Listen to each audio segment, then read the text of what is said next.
오늘 교과서 175페이지 8단원 치료중단법에 대해서 나가겠습니다. 오늘 11조차 강의고요.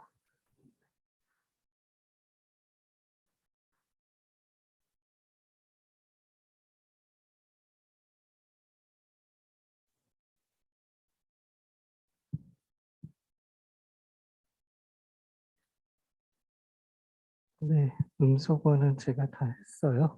네.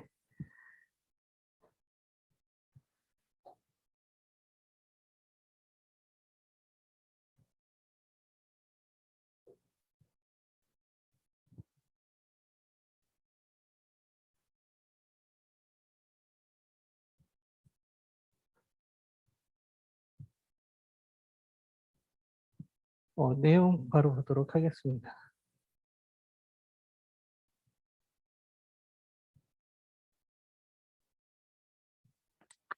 11조차 치료중단법이고요. 목차를 보시면 치료중단법에 대한 의의에 대해서 보겠고요.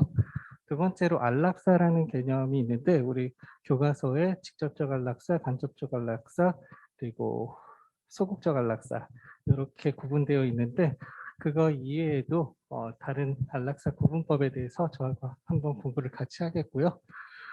로마자 3번에서 이제 연명치료 중단 판결, 중요한 판결 2개 정도가 있어서 신촌 세브란스 병원 사건이 김할머니 사건인데 이 사건 보면서 2009년도에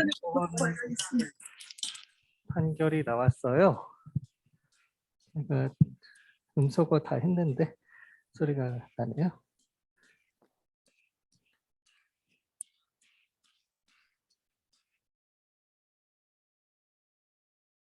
중간에 들어온 학생이 있어서 음소거가 안 됐나 보네요.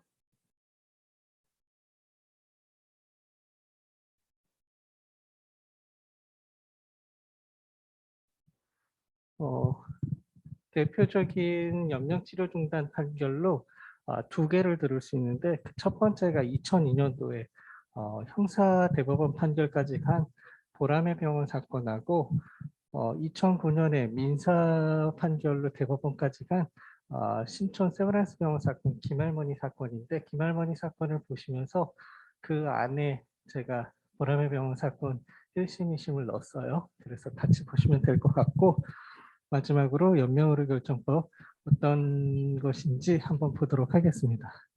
채팅을 줬네요. 출석 안 했어요. 30분 늦게 시작해서 출석 없이 바로 시작했고 중간에 우리가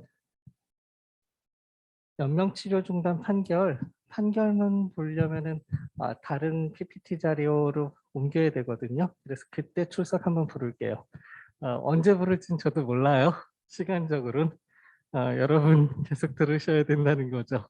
네, 그래요. 지금 대면 수업으로도 많이 나오셨고 출석은 뭐 거의 다 나온 것 같긴 하네요. 그래서 우리 오늘의 목차는 이렇게 돼 있어요. 그래서 시간이 6시 넘어갈까요? 네, 안 넘기도록 한번 해볼게요.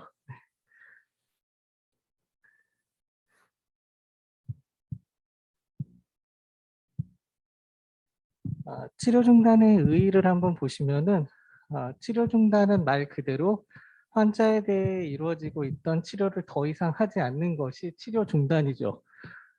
치료 중단이 법적으로 문제되는 것은 말기 환자의 연명 치료 중단의 경우에 이제 문제가 발생하고 법적으로도 문제가 발생할 수 있는 소지가 있어요. 안락사 문제는 치료 중단을 하기 위한 전제이기 때문에 우리가 연명의료 결정이라든지 안락사 용어를 같이 혼용해서 쓰도록 하겠습니다. 우리 수업에서는. 그래서 176페이지 보시기 전에 안락사와 치료 중단의 쟁점을 보시면 안락사와 치료 중단의 문제에서는 죽음에 대한 결정에 있어서 생명보호 사상이 먼저냐 환자의 자율성이라는 서로 다른 이념을 어떻게 조화시킬 것인지가 문제가 되는 것이고요. 176페이지 이제 로마자 2번의 안락사 부분을 보시면 적극적 안락사와 간접적 안락사 그리고 소극적 안락사. 법학에서 뭐 여러 가지 구분법이 있겠지만 우리 교과서에서는 이상동 김낙연 교수님은 이 세 가지 구분법을 쓰고 계시네요. 그래서 적극적 안락사를 보시면 불치병으로 극심한 고통을 받고 있는 환자의 고통 제거를 위해서 환자의 생명을 단절시키는 것, 이게 적극적 안락사이고요. 간접적 안락사는 생명 단축에 염려가 있지만 고통 완화의 목적에 처치를 한 결과 환자가 사망하게 되는 부수적인 결과로 사망에 이르게 되는 게 이제 간접적 안락사다라고 보시는 거죠. 마지막으로 소극적 안락사는 죽음에 직면한 환자에 대한 치료를 중지하거나 생명 유지 장치를 제거함으로써 환자가 죽도록 내버려 두는 것을 소극적 안락사. 그래서 법학에서 다른 교수님들은 또 다른 부분을 사용하실 수도 있지만 여기서는 적극적 안락사, 간접적 안락사, 소극적 안락사 이렇게 구분을 하고 있는데요. 요거 말고 또 다른 구분법을 하나만 더 보고 수업을 진행하도록 하겠습니다.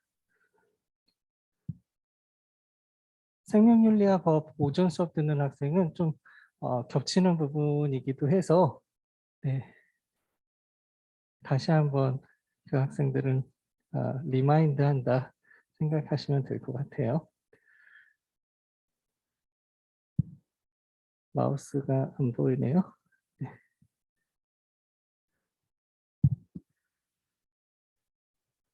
우리 안락사라는 개념을 한번 보시면 에우타나지아라는 라틴어인데요. 에우는 굿, 타나지아는 데스. 그래서 영어로 굿 데스. 좋은 죽음이 안락사의 원 개념이에요. 좋은 죽음, 고통 없는 죽음, 행복하고 존엄한 죽음, 평화로운 죽음 등으로 다양하게 해석되고 있는데 기본적으로는 굿 데스가 안락사다라는 어원에서 보면은 그렇게 되어 있어요. 그래서 헌법 제10조에 모든 국민은 인간으로서의 존엄과 가치를 가지며 행복을 추구할 권리를 가진다라고 되어 있어서 우리 헌법의 기본권이 쫙 나열되어 있죠. 그래서 이 기본권들은 다 똑같이 평등한 게 아니에요. 우선되는 기본권이 있고 기본권에도 레벨이 있어요. 네. 그중에서 헌법 제10조 인간 존엄과 행복 추구권은 가장 기본권 중에서 또 상위의 기본권이에요. 그래서 다른 기본권들이 침해할 수가 없는 인간 존엄성, 헌법 제10조죠. 국가는 개인이 가지는 불가침의 기본적 인권을 확인하고 이를 보장할 의무를 가지고 있다라고 되어 있어요. 우리가 이제 안락사를 구분해 보면은 진정 안락사와 부진정 안락사로 나눠 볼 수 있는데요. 진정 안락사는 고통만 없애주고 생명 단축이 없어서 법적인 문제가 발생하지 않기 때문에 우리가 논의하려는 거는 이 진정 안락사 부분이 아니고 부진정 안락사 부분. 부진정 안락사는 고통을 없애주고 그에 따라서 생명이 단축하기 때문에 법적으로 문제가 발생하는 이 부진정 안락사 부분을 계속 연장선상에서 다음 슬라이드가 본다고 이제 생각하시면 되고 우리가 논하는 진정 안락사 부분은 논하는 부분이 아니고 부진정 안락사 부분을 논하는 거고 다음 PPT로 넘겨볼게요. 부진정 안락사의 연장선상이에요. 그래서 이 표를 이제 유심히 보시면 부진정 안락사에서 이렇게 쭉 온 거예요. 화살표 방향이. 그래서 크게는 적극적 안락사와 소극적 안락사 이렇게 둘로 나누시는 법학자들도 있으세요. 그래서 이건 뭐 학자들마다 본인의 학설이고 견해이기 때문에 적극적 안락사와 소극적 안락사 둘로 구분하시는 안락사 개념을 둘로 나눌 때 적극적 안락사 적극이냐 소극이냐를 구분하는 건 자기냐 부자기냐예요. 그래서 뭔가 행위를 하는 것 자기라고 하고요.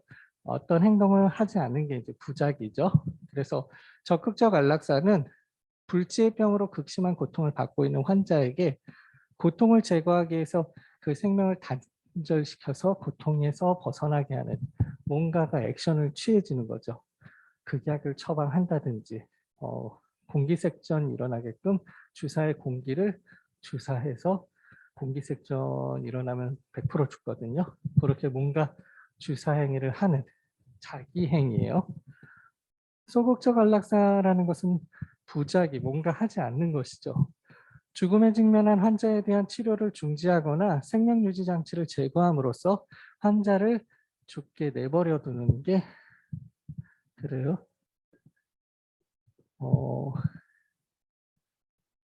이걸 조금 더 내릴 수는 없나 봐요.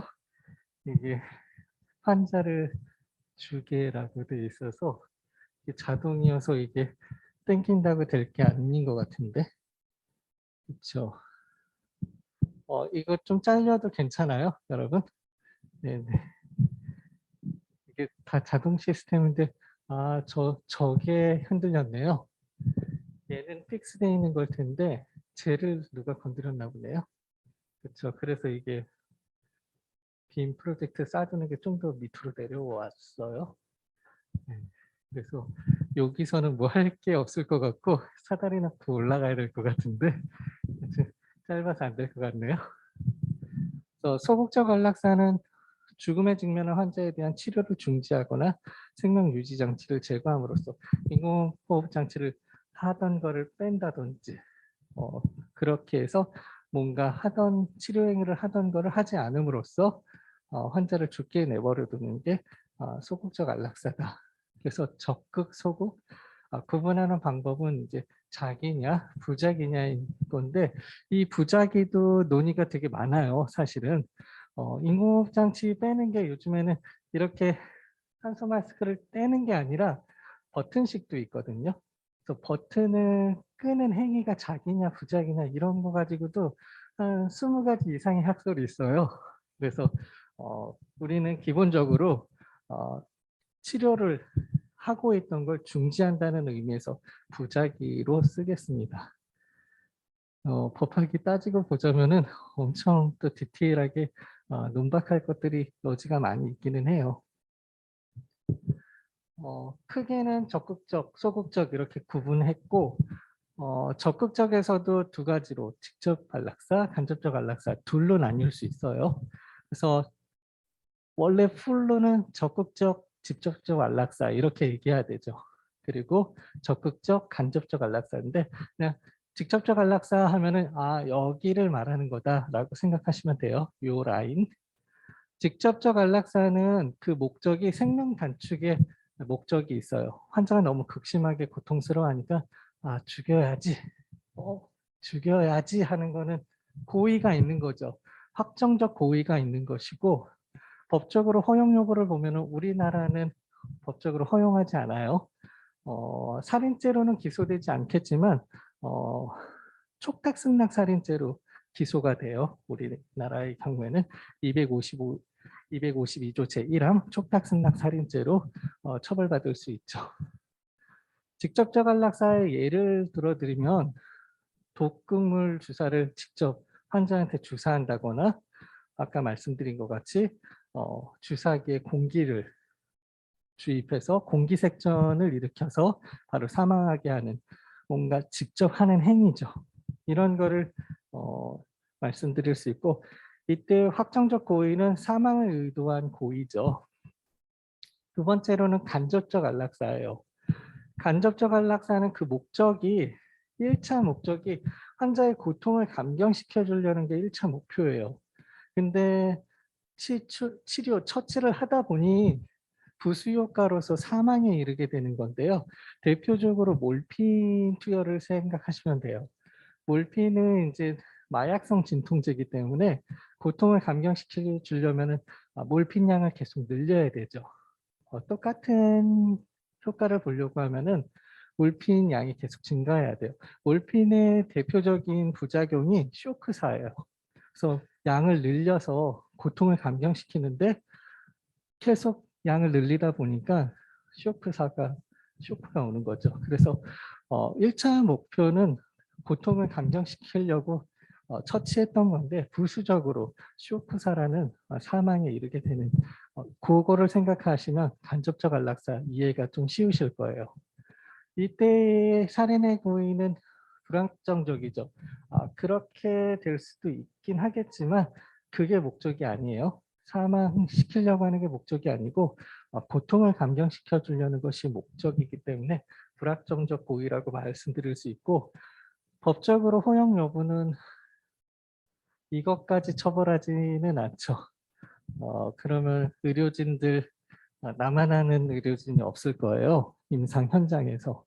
그래서 간접적 안락사 정도까지는 우리 법이 허용을 하고 있고요. 직접적 안락사는 허용하는 나라가 있죠. 우리나라는 허용하지 않고 있어서 촉탁승낙 살인죄로 기소가 되는데 네덜란드나 벨기에 같은 나라는 2002년부터 직접적 안락사도 하고 있어요. 그래서 2002년 한 해만 하더라도 한 3천 건 가까이 직접적 안락사가 행해졌어요. 대신에 사람을 죽게 하는 거기 때문에 절차가 좀 더 까다로워요.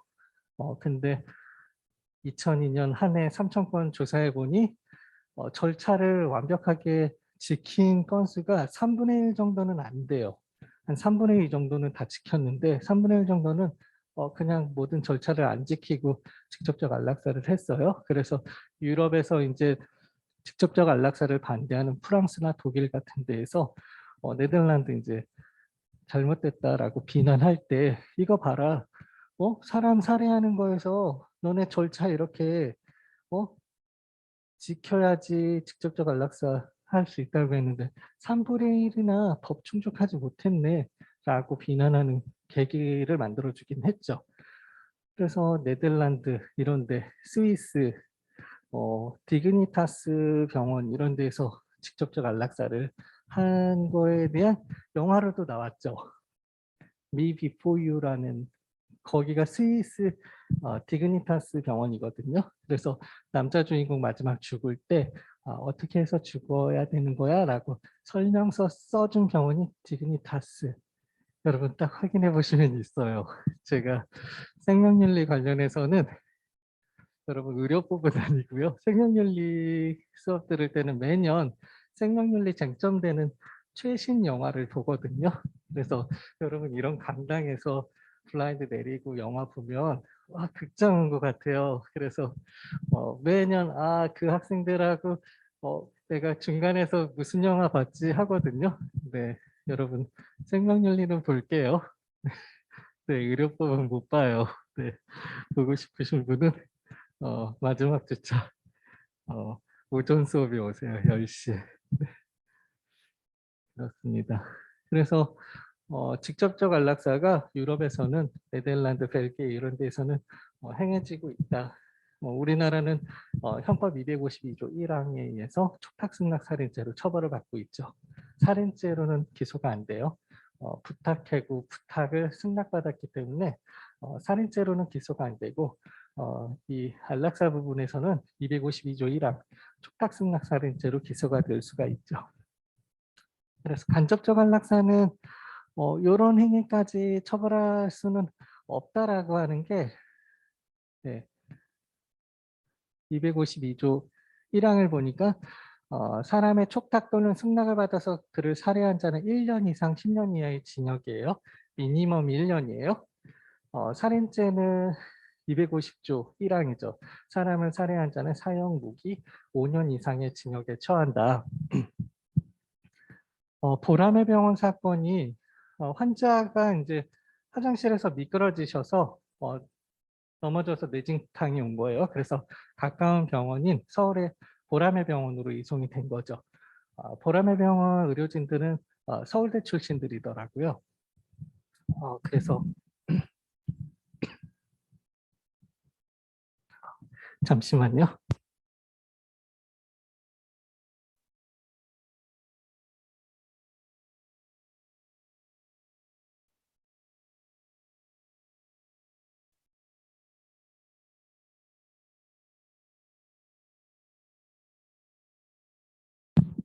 갑자기 목이 간지러워가지고 네, 죄송해요.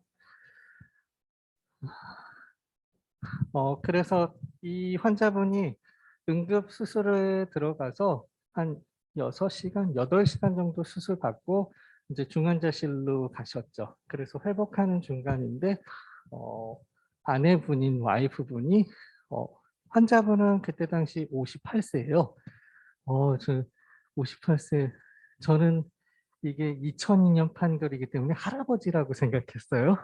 58세면 요즘 할아버지 아니죠. 6, 70대 넘어야지 할아버지가 아닌가 싶어요. 할아버지 아니네. 58세신데 와이프분은 좀 더 어리거나 동갑인가 그랬던 것 같아요. 퇴원한다고 해서 퇴원을 만료했음에도 불구하고 퇴원을 했거든요. 수술비 290만 원이 나왔는데 우리는 돈이 없어요 이런 거예요. 근데 앞으로도 깨어나셔서 어떤 치료가 될지 모르니까 치료비랑 이런 거 감당하기 어려서 퇴원하고 싶습니다라고 해서 강경하게 하셨나 봐요. 그래서 안 된다 안 된다 하고 주치의 선생님은 그러면은 몰래 야반 도주를 하시라 이렇게도 어드바이스를 줬어요. 그런데 이제 그런 거 말고 정식으로 퇴원해서 나가겠다 해서 어, 퇴원 동의서 작성하시고 뭐 법적으로 이의제기하지 않겠다 이런 거 다 동의하셨겠죠. 그런 거 쓰시고 이제 퇴원하셨는데 이제 엠버저 이렇게 수동으로 산소 하게 하는 거 인턴이 이제 그거 하고 이제 집까지 모셔다 드리고 엠버 이제 집에 가야 되니까 엠버 빼고 집에 감과 동시에 한 5분 이내에 돌아가신 사건이에요. 그래서 그 사건이 이제 보라매 병원 사건인데 1심에서 법원은 그 환자 보호자 와이프분 자기에 의한 살인죄죠. 그리고 의료진 교수님 자기에 의한 살인, 주치 자기에 의한 살인, 인턴도 살인 4명 기소했거든요. 그래서 1심 법원은 할머니라고 하긴 그렇지만 환자 보호자분 실형 선고를 했거든요. 그리고 교수님 그리고 주치 그리고 인턴만 무죄 선고를 했어요. 대신에 다 초범들이기 때문에 집행유예 선고가 되기는 했어요. 근데 의료진 입장에서는 환자나 환자 보호자가 뭐 퇴원하고 싶다는 거 어떻게 말리냐. 우리 의료를 하면서 퇴원하신 분들 퇴원했는데 살인죄라니 이래서 막 대한의사협회에서 난리가 났거든요. 그래서 그랬던 사건이에요. 살인죄로도 기소가 되네요. 네. 그래서 그거는 이제 안락사는 개념은 아니기 때문에 의료진이 살인으로 기소될 수 있을까라고 대체로 다 업무상 과실치사죄나 이런 걸로 기소가 되잖아요. 자기 업무하던 와중에 뭐 죽을지 모르고선 했기 때문에 업무상 과실치사죄가 대체적인 기소 형태인데 보라매 병원 사건만 살인죄, 자기에 의한 살인죄로 기소가 됐었던 사안이에요. 그래서 그런 케이스 말고는 안락사 같은 경우에는 환자나 환자 보호자가 부탁을 해서 촉탁이죠. 그 승낙을 이제 받아서 직접 살해하는 그런 형태이기 때문에 직접적 안락사의 경우에요. 1년 이상 10년 이하예요. 얘는 미니멈이 5년이네요. 네, 그래서 살인죄 집행유예가 없을 텐데 감형 사유가 있었나 봐요. 그래서 2분의 1 감형하고 해서 집행유예 선고가 나오기는 했는데 보라매 병원 사건 때 이후로 그때 2002년 그 이후로 중환자실에 환자를 퇴원들을 안 시켰어요. 오, 아유, 이 보라매 병원 사건 봐, 의료진, 야, 자기에 한 살인죄로 기소됐네. 막 경찰 조사받지, 검찰 조사받지, 구류 며칠 살았거든요. 와, 못해. 환자가 완전 100% 죽어 나가지 않은 이상 퇴원 못 시킨다. 이래서 어떤 부작용이 있었냐면 급하신 중환자분들이 중환자실로 올라가야 되는데 베드가 없어요. 어, 기존에 이제 어느 정도 돌아가실 분들은 이제 베드를 뺄 텐데 베드를 빼지 못하고 있죠. 임의적으로 빼면은 어, 자기의 살인죄 형법 250조 1항이 실형 선고되네. 그래서 퇴원을 한동안 안 시켜서 문제가 됐다고도 해요. 그래서 어, 간접적 안락사가 이제 법적으로 처벌받지 않는 사유는 헌법에서는 크게 이 세 가지 사유로 위법성이 조각되기도 하고 아예 애초부터 구성 요건에 해당하지 않는다고 봐요. 그래서 몰핀 투여에서 쇼크 부작용으로 죽은 경우에 이런 거는 사회상규에 반하지 않는다. 헌법 제20조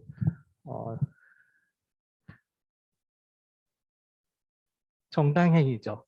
정당행위에서 이제 업무로 인한 행위도 있겠지만 이도저도 안 될 것 같으면 의료 소송에 있어서 법원이 환자 편을 좀 들어주고 싶은데 뭐 들어줄 근거가 없을 때 마지막 마스터키 히든 카드로 법원이 쓰는 게 사회상규예요. 사회상규에 위배되지 않는다라고 하면 그냥 그런가 보다 하고 피해자 승소 이렇게 끝나요. 뭐, 의료진 입장에서는 되게 억울하죠. 저것만 걸리면은 완전 기소돼요. 실형 집행유예 받고 그거 아니면은 피해자의 승낙이에요. 환자가 촉탁해서 승낙을 해서 한 거기 때문에 피해자의 승낙이다.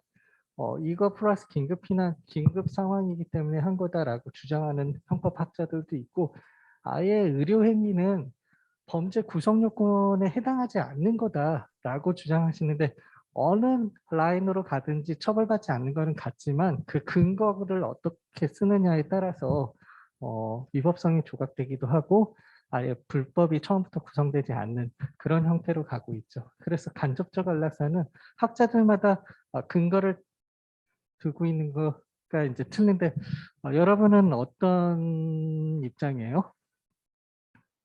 여러분이 형법학자라고 하면은 의료소송은 이런 간접적 안락사의 경우에 어떤 라인이 좀 합당하다고 근거가 합당하다고 봐요?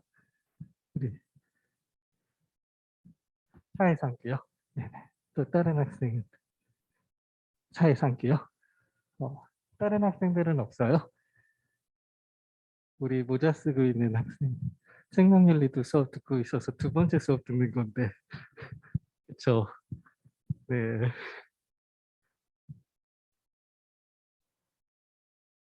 아예 구성 요건에 해당하지 않는다고 봐야 될까요? 의료 행위는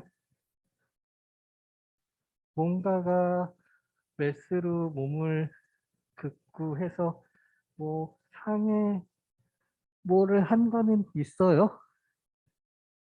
그래서 그냥 애초부터 구성 요건 해당성이 없다라고 보기에는 약간 그래요. 그렇죠? 그렇다고 이제 구성 요건에 해당하지만 위법성 조각 사유 중에서 어떤 게 내가 생각하는 근거인지 한 번씩 좀 더 생각해 보면 좋을 것 같아요. 근데 결론은 다 똑같죠. 위법성 조각 사유든 구성 요건에 아예 해당이 없어서 불법을 하지 않던 처벌받지 않는 거는 결론은 다 똑같아요. 네. 그래서 막 형법 학회에서도 되게 막 이거 가지고 내가 옳다 저게 옳다 막 되게 막 의료 관련해서는 막 분쟁이 많이 있는데 결론은 아무도 처벌받지 않는다 이거예요. 다음으로는 이제 사회상규에 해당하는 거 그래서 이런 것들은 이제 사회상규에 해당하지 않는 거라고 이제 법원이 명시한 것들이어서 환자가 불치의 질병으로 죽음에 임박한 상태라든지 환자의 고통이 극심해서 환자의 의식이 명료한 상태 아래서 진지하게 요구한 경우라든지 오로지 환자의 고통을 제거 또는 완화하기 위해서 그리고 의사에 의해서 한 경우 그리고 윤리적으로 타당성이 인정되는 방법으로 시술된 경우에는 사회상규에 해당하기 때문에 형법 제20조에 의해서 위법성이 조각된다라고 보는 거죠. 그래서 계속 보시면은 이제 소극적 안락사예요. 소극적 안락사 부분에서 우리는 이게 독일의 구분 방법인데 독일이 우리 안락사 부분에서 한 50년 정도 앞서 있는 것 같아요. 그래서 독일을 어떻게 하고 있는지 한번 소개해 드리려는 건데 독일은 소극적 안락사 부분을 협의 소극적 안락사와 광해 소극적 안락사로 좀 더 세분해서 구분하고 있는데 협의 소극적 안락사 부분은 여러분 그냥 자연사 하시는 부분으로 생각하시면 돼요. 자연사하거나 이제 뇌사 상태를 이쪽으로 보시면 되는데 비가역적인 죽음이 시작된 거예요. 뭔가 의료 처치나 행위를 해도 죽음의 단계에 이미 접어드신 분이에요.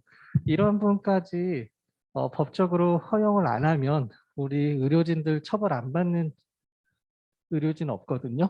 조선시대 때 왕이 죽게 되면 왕 주치의는 따라서 잘리죠. 네, 해고되게 돼 있어요. 그런 것 같이 담당하고 있는 환자들이 죽어나가서 해임된다고 하면 다 해임돼야 돼요. 네네. 그게 더 물갈이 측면에서 낫나? 그래요.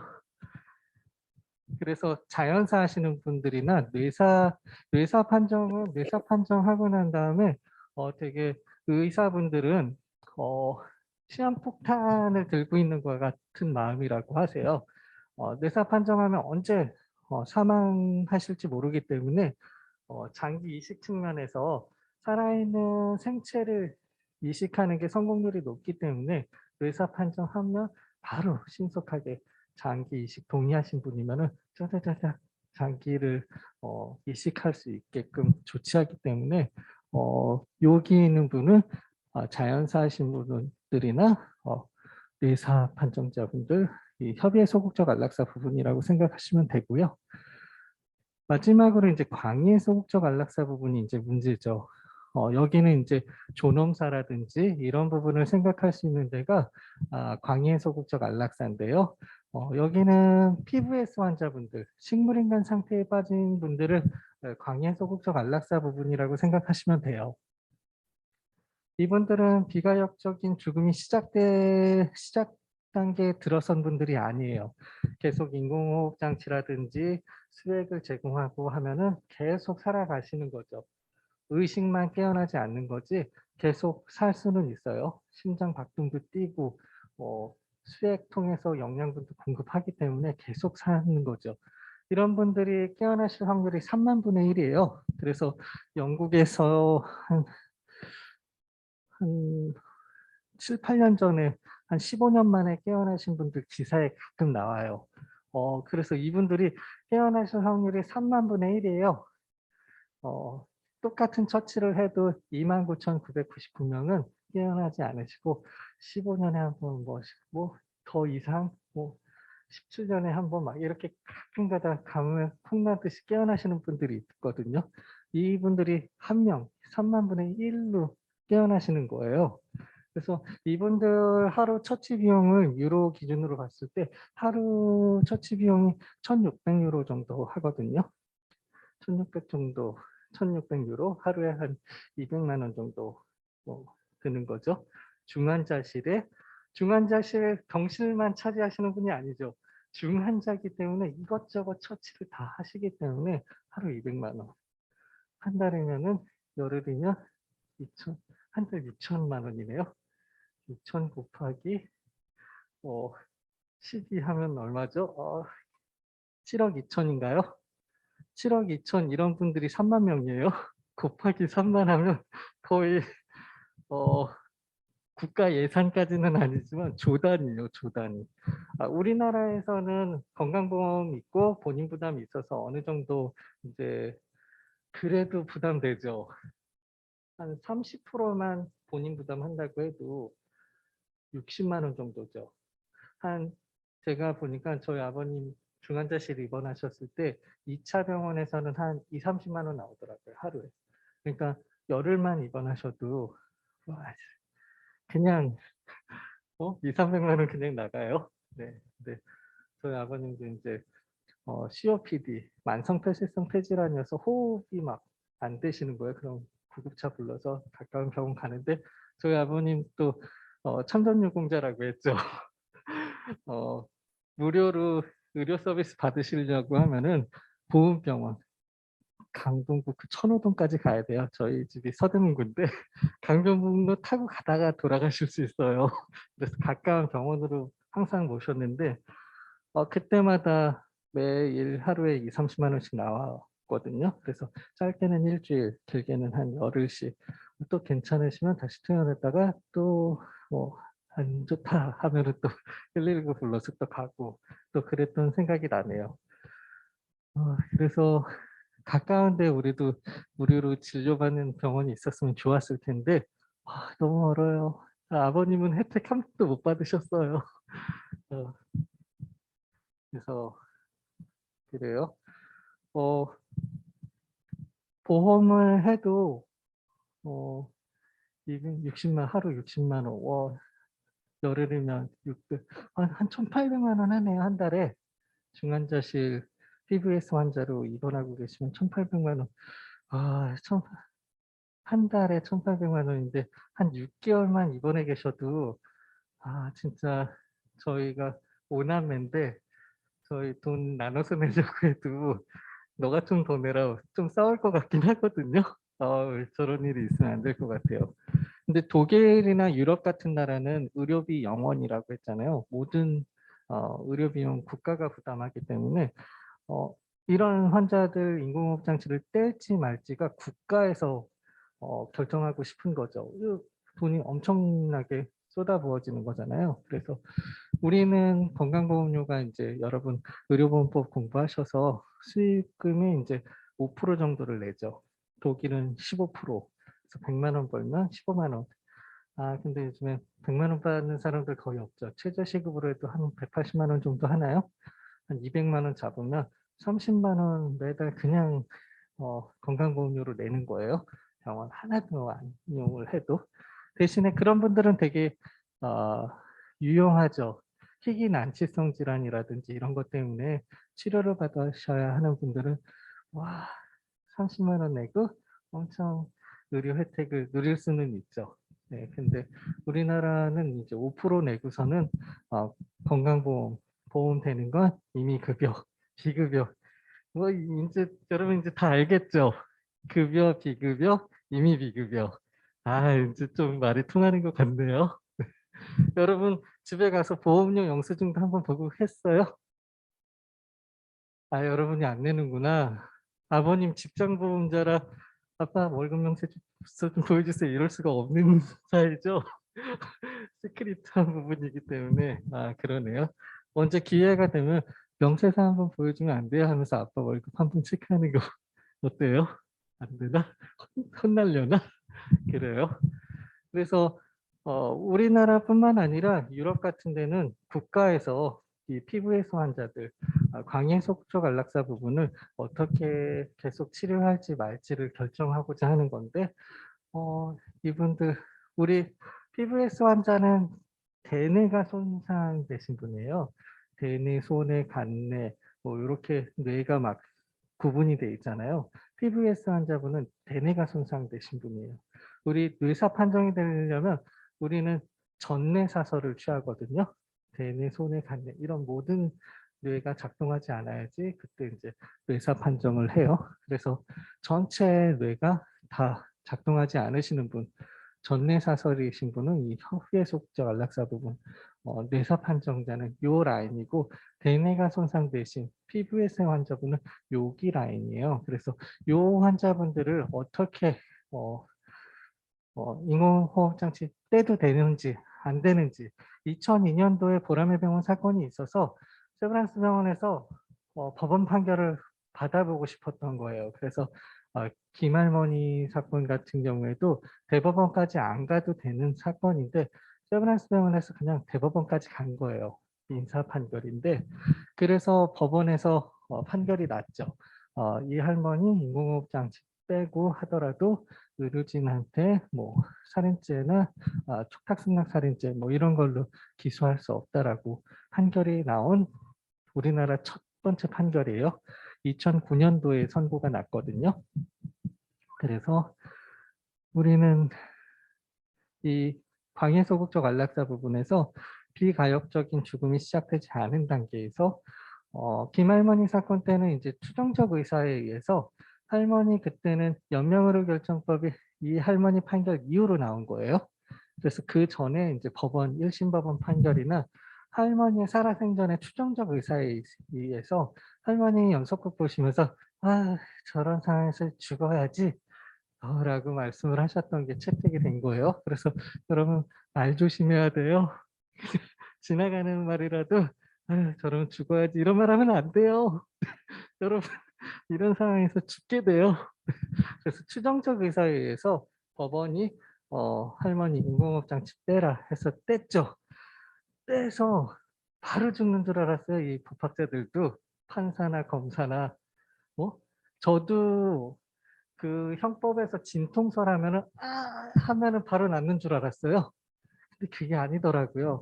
저희 와이프가 가진통이 밤 11시 뭐 이때 왔는데, 병원에서는 가진통 그때 오는 게 아니라 5 분에 한 번씩 규칙적인 진통이 올 때 그때 산부인과 내원하는 거래요.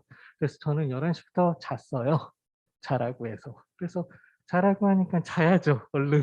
그래서 전 자고 있다가 와이프는 요즘에 앱으로 다 돼 있어요. 그래서 이 주기, 진통 주기 체크하는 앱이 다 있어서 체크하니까 새벽 3시 정도에 어 인제 5 분에 한 번이다 해서 저를 막 깨우더라고요. 나 인제 가야 될 것 같아." 이래서 전 너무 급했죠. 애 나오는 줄 알고. 그래서 막 헐레벌떡 그냥 막 대충 입고 차 그냥 어디다 주차해, 그냥 길거리에 주차했죠 뭐. 그래서 딱 들어갔는데 어 5 분에 한 번씩 왔어요. 이랬더니 아주 침착한 목소리로 주차는 어떻게 하셨어요?" 제가 너무 급해 가지고요. 길가에다 주차장에다 그냥 주차하고 오세요." 이러더라고요. 그래서 네." 그래서 주차하고 다시 천천히 딱 왔는데 그때 인제 접수하고 인제 입원 수속하고 했어요. 그 새벽 3시 좀 넘은 거죠. 근데 실제 아기 출산은 9시 22 분에 했거든요, 아침에. 그러니까 진짜 진통설, 가진통 말고 진통설 온 이후부터도 몇 시간이에요? 9 시면 6 시간은 더 있었던 거네요. 그러면은 형법에서 진통설 온 새벽 3 시부터는 사람으로 보죠. 네. 이때 민법은 이제 전부 노출설이라 9시 22 분에 짜잔 하고 전부 나왔을 때 상속이라든지 뭐 크게 줄 건 없지만 상속도 생기고, 그리고 민법상 권리 의무가 다 발생하죠, 전부 노출한 이유로. 근데 형법은 그거보다 쪼끔 더 앞당긴 게 사람의 생명을 좀 더 앞당겨서 보호하기 위해서 진통설을 취하고 있어요. 그래서 새벽 3 시에 진통 왔을 때부터 사람으로 보죠. 그래서 이때 의료진이 잘못해서 뭐 사산하게 하거나 하면은 업무상 과실치사죄로 기소할 수 있는 거예요. 네. 그래서 우리 형법은 생명을 조금 더 민법보다 앞당겨서 보호하기 위해서 진통설을 취하고 있는 거예요. 그래서 저도 진통이 오면 바로 낫는 줄 알았더니 뭐야 진통설. 저희는 그나마 빨리 난 거래요, 6 시간 정도면. 진통을 24 시간 하고 다음날 넘기는 사람들도 있다고 하거든요. 근데 24 시간보다 더 넘겨지고 뭐 36 시간, 48 시간 되면은 산모나 태아나 다 위험하기 때문에 이때는 자연분만 안 하고 유도분만, 제왕절개 수술을 하기도 해요. 네. 이런 것 같이 법학자나 이 판사, 검사 인공호흡 장치 뛰면은 다 죽는 줄 알고 우리나라 법원 판결로 처음으로 인공호흡 장치를 떼도 의료진 책임 안 묻는다는 이 1호 판결이잖아요. 그래서 다들 오신 거예요, 세브란스 병원에. "뭐야?" 그래서 딱 "할머니 인공호흡 장치 떼겠습니다." 딱 5분 지났는데 안 돌아가시네. 어떻게 된 거야?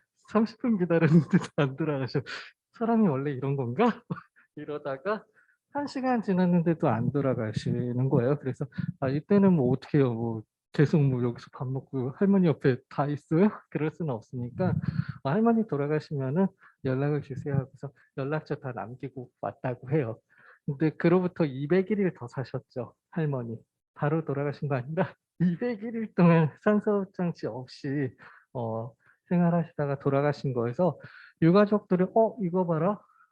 그 세브란스 병원 상급 종합병원 중환자실이 하루에 얼만데 그때 여태까지 할머니 인공호흡 장치 안 하고 중환자실에 안 있어도 살아 있었네 하고서 대려 소송하고, 세브란스 병원은 "아니 그런데요.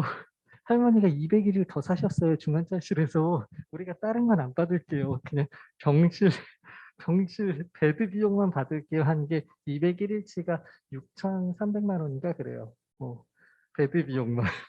그래서 그거는 좀 줄래? 하고서 법원에 어, 그 민사소송해서 얼마 전에 판결이 났죠. 6,300 얼마 유족은 세브란스 병원에 지급하라는 판결이 얼마 전에 났어요. What? 어떻게 된 거예요? 그래요. 그래서 요 사건 우리나라는 미국에서는 카렌 앤 쿰란 사건이라고 미국은 다 판례 이름이 있잖아요. 카렌이라는 여자분이 이제 식물인간 상태에 빠졌었는데 이분 유가족이 이제 똑같은 사건이에요. 이제 김할머니 사건 같이 남자친구 빼게 하고 안 된다. 부모님은 안 된다. 의료진도 안 된다. 그래? 그러면은 뉴저지 법원에 이제 청구해보자, 기소해보자라고 해서 했는데 뉴저지 법원에서 이런 경우에 인공호흡 장치를 떼더라도 의료진은 살인으로 기소하지 않는다. 미국은 고의로 사람을 이렇게 인공호흡 장치 빼면 1급 살인이잖아요. 급수가 있어요.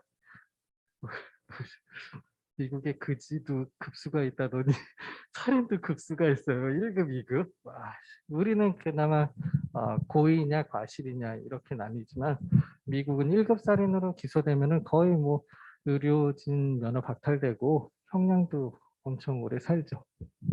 그래서 뉴저지 법원에서의 판결 아니면 의료진 누가 인공호흡 장치를 떼겠어요. 그래서 미국에서는 한 75년 정도의 이제 그런 연명의료 관련된 판결을 받았는데 우리나라는 좀 늦게나마 2009년에 김할머니 사건 케이스가 대법원까지 가서 최초로 이제 대법원에서 인공호흡 장치 떼도 좋다라는 판결을 받은 거예요. 그래서 네, 제가 판결문 여러분 법학과 학생들도 많아서 판결문 원본이 제가 이심법원 판결문이 있거든요. 그래서 할머니 이름하고 생년월일만 지울게요. 그래서 그거 스캔 자료는 제가 공지사항에 올릴게요. 근데 여기 스캔 어디서 할 수 있어요? 제가 가톨릭 대학에서는 스캔을 안 해봐가지고 스캐너로 또 고대까지 가야 되나?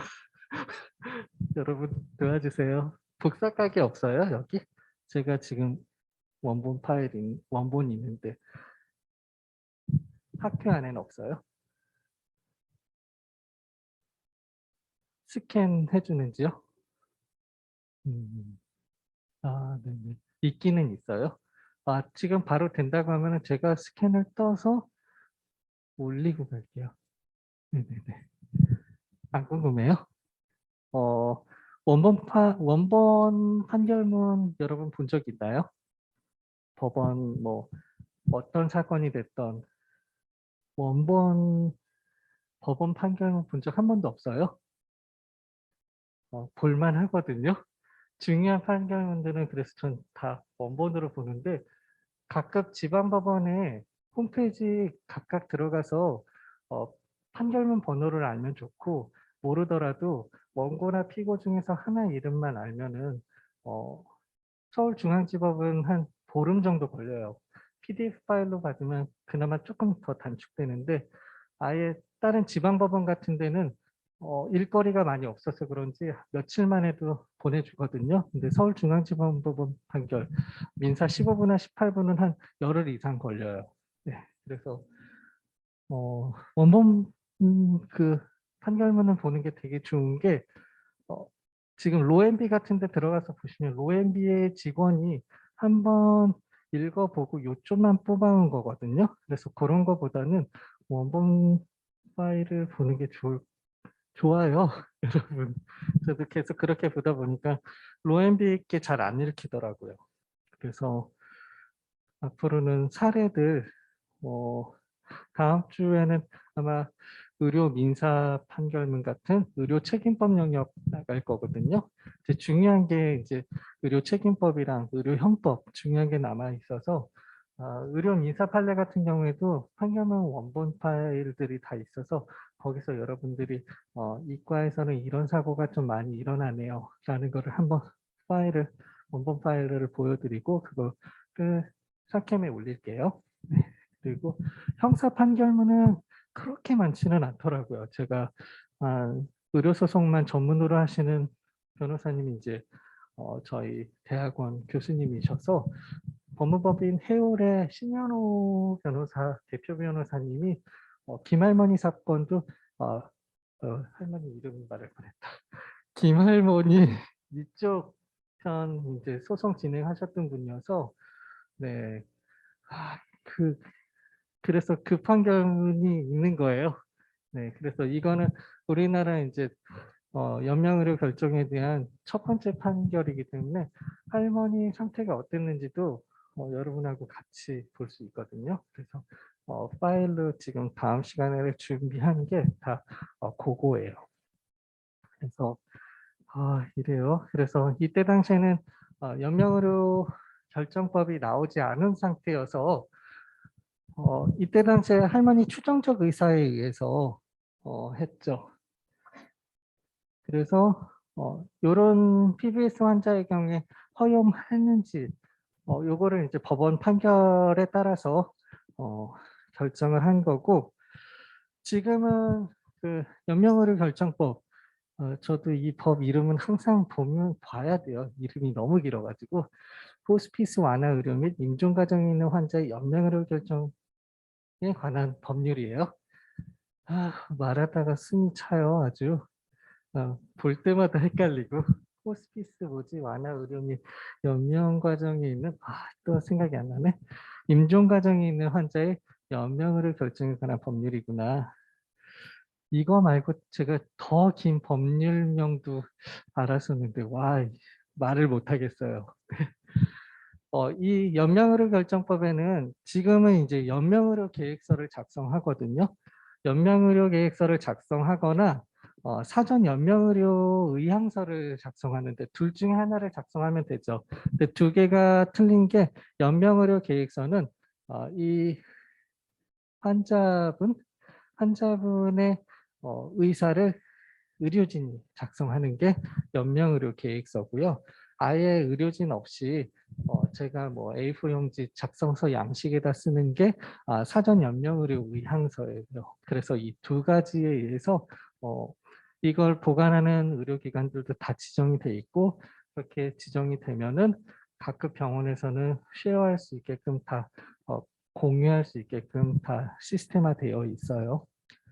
네, 그래서 이 할머니 덕분에 뭐 덕분이라고 하긴 좀 뉘앙스가 안 좋은 것 같아요. 꼭 누가 죽어야지 법이 나와요. 뭐 윤창호법도 그러고, 뭐 저 초등학교 앞에 시속 30km로 하는 것도 어린이나 누가 죽어서 하는 게 너무 마음이 아프더라고요. 이 김할머니도 마찬가지죠.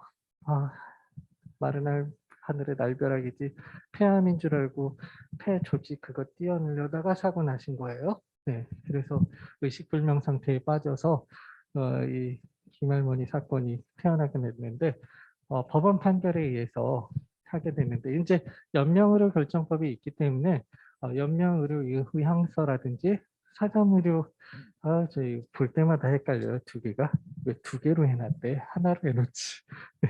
연명의료 계획서 이걸 작성하거나 사전 연명의료 의향서, 이 두 개에 의해서 법원 판결로 가지 않고도 할 수 있는 방법이 생겼지만, 지금도 이 두 개 작성하지 않으신 분은 추정적 의사나 법원의 판단에 의해서 할 수는 있죠.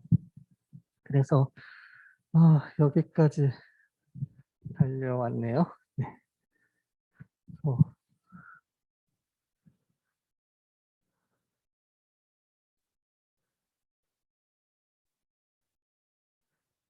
협의 소극적 안락사가 법적으로 허용되려면 보증인 지위가 있어야 되죠.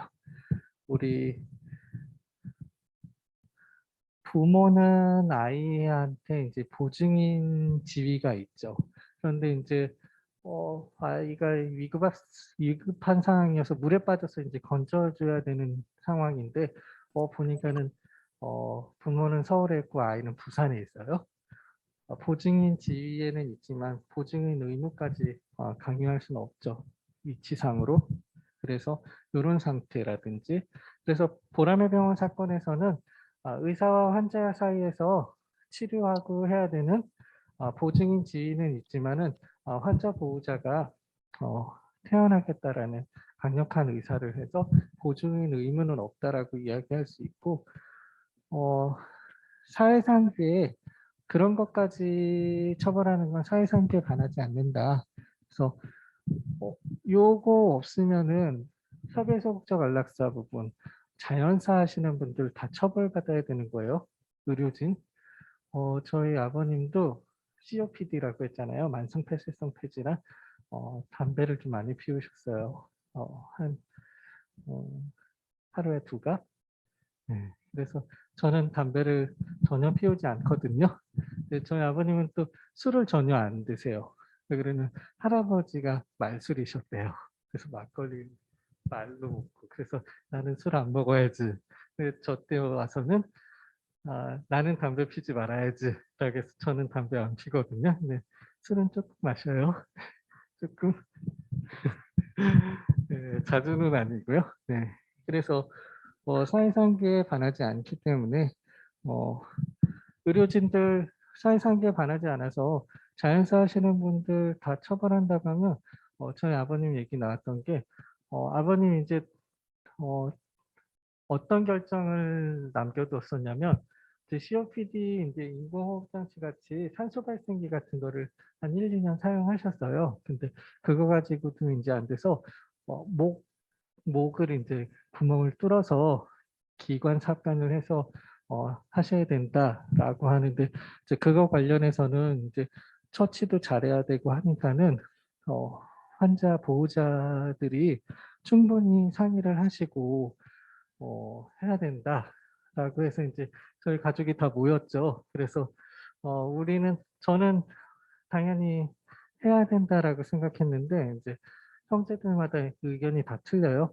그거 하면은 더 힘드시다. 뭐 이런 의견도 있고, 의견이 조율되지 않다가, 그러면은 환자 보호자가 제일 본인의 몸이기 때문에 어, 해- 물어봐야 되지 않냐.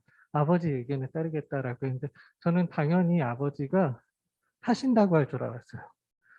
어, 6.25 전쟁에서도 마지막 필살기로 살아남으셨잖아요. 필살기 말씀 안 드렸어요? 이거 녹음되는데 말해도 되나? 아버님 필살기는 그때 이제 53년에 군인 징집되셔가지고 아버지만의 살기 위한 노하우, 필살기.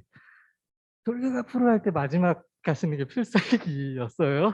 그래서 와 할 때 마지막에 나간다. 근데 용감하게 앞에 나간 사람들은 다 죽으셨대요. 그래서 제가 좀 젊었을 때는 아버지 직업군이시면서 되게 용감하지 못한 모습 이랬거든요. 근데 지금에 와서 제가 아버지를 생각하니까 저는 마지막에도 못 나갔을 것 같아요. 생각해 보면 막 총알 빗발치는 여기에 저는 고개도 못 들겠는 거예요. 그래서 우리 아빠가 좀 더 용감하시다. 그래서 잘 사셨다. 안 그랬으면 여기 없었을 거예요, 여러분. 그래서 딱 그런 생각이 들었는데, 당연히 6.25 전쟁이나 월남 전쟁에서도 이렇게 살아나신 분이라 당연히 하신다고 할 줄 알았는데 안 한다고 하시더라고요. 그래서 진짜요? 이게 아닌데 내가 생각하면서 막 울면서 집에 왔던 생각이 나네요. 그래서 이런 상황에서는 또 환자 본인이 의견이 이렇게도 있을 수 있구나라는 생각을 그때 많이 했거든요. 그래서 그런 거 아니면은 의사 선생님이 주말에 생각해 보시고 다음 주에 월요일이나 이때 진료하실 때 저한테 말씀해 주세요 했는데 주말에 돌아가신 거예요. 그런 때 의료진한테 어떻게든 월요일에 말하기로 했는데 왜 벌써 이 처벌받아야 되겠네 이럴 수는 없잖아요. 그래서 그때 이제 제가 계속 의료법을 공부해 왔기 때문에 이거 처벌해야 되나. 근데 계속 아버지를 이제 계속 케어하셨던 의료진인데 또 차마 그럴 수는 없을 것 같더라고요. 그래서 의료진도 생각을 할 수 없는 그런 상황이었나 보다. 주말에 상의하시고 월요일 날 말씀하라고 했는데 주말에 돌아가셨으니까 네, 그래요. 그래서 이 협의 소극적 안락사 부분은 사회상규에 의해서 처벌받지 않는 게 위법성이 조각된다라고 보고 있고요. 네, 그래서 여러분이 이제 이 구분을 좀 잘 아셨죠? 그래서 이거 말씀드린 게 의학에서 또 간접적 안락사 우리가 같은 용어를 쓰는데 약간씩 틀리게 개념을 생각하고 있어요. 의학에서의 용어하고 법학에서의 용어 그리고 철학에서 쓰는 용어하고 윤리학에서 논의하는 이런 같은 용어를 쓰는데 약간씩 다르게들 생각하고 있어서 뭐 백분 토론이나 이런 데 토론하시는 거 보면 법학자 간접적 안락사 얘기하는 거랑 똑같은 간접적 안락사 얘기하는데 저분은 저거 협의 소극적 안락사 같은데요? 이렇게 느껴질 때가 있는데 그게 같은 용어를 다른 개념으로 생각하고 있기 때문에 근데 여러분 이제 이렇게 독일의 개념을 좀 소개시켜 드려서 말씀드린 건 이제 여러분이 이 기준이면 용어 설명이 소극적 안락사 하나로 하는데 이거 좀 더 세분화하셨으면 좋았을 텐데 이런 게 이제 보일 거거든요. 그래서 여러분 주말에라도 안락사 논증에 대한 우리 백분 토론 한번 봐보죠. 네, 그래서 어디까지 허용하는지 옛날 거 다 다시 보기 할 수 있거든요. 돈 안 내는 것 같은데 저화질은 고화질은 돈 내야 되는데 저화질 우린 돈 안 내면 좋잖아요. 네, 뭐 내고 보고 싶으면 보고요. 근데 유튜브에도 다 자료들이 있어서 유튜브가 너무 좋은 것 같아요. 근데 팔로우 뭐 수천 명씩 되는 사람은 어떻게 되는 거죠? 제가 2020년부터 매 학기 한 150명 이상씩 듣는다고 했잖아요. 아직도 30명이에요. 그런 거 보면은 와 유튜버 엄청나신 분들은 와, 얼마 전에 허팝이라는 걸 봤는데 저희 애 때문에 포켓몬빵 띠부띠부 시리즈 151개를 다 모았더라고요. 허팝이. 유튜버 유명하신 분인데 진짜 저렇게까지 해야 되나 싶어요. 근데 저 아까 주차장에서 우리 동네 이마트 사장님 전화 오셨어요. 포켓몬빵 사가실라요? 네. 아이고 이게 뭔 짓이야. 그래요. 그래서 여러분들 이 표를 쫙 보시면은 이제 소극적 안락사 얘기하시면은 존엄사 얘기하실 거다. 광해 소극적 안락사 부분을 말씀하시는 거네. 저분은 저 협의 소극적 안락사를 말하는 거네라고 아실 수 있을 것 같아요. 그래서 지금 이제 광해 소극적 안락사가 인정되는 부분이 사전 연명의료 의향서라든지 연명의료 계획서죠. 사전 연명의료 의향서는 본인이 작성하는 거고 이거 말고도 연명의료 계획서 의료진이 작성하는 거죠. 환자 본인의 의사를 반영한 그 두 가지 방법이 있겠고 추정적 의사 요거는 법원 판결로까지 또 가야 되는 거죠. 지금 연명의료 결정법 있더라도 네, 그래서 여기까지 일단 봤고요. 판결문 보기 전에 앞에 PPT 화면 더 쭉 봐볼게요. 그래서 법적 개념으로서 이제 안락사 개념, 적극적, 간접적, 소극적 이렇게 세 개로 구분하신 법학자들이 또 다수설이거든요. 근데 우리는 이 소극적 안락사 부분에서 협의 소극적 안락사와 광해 소극적 안락사로 구분을 더 했어요.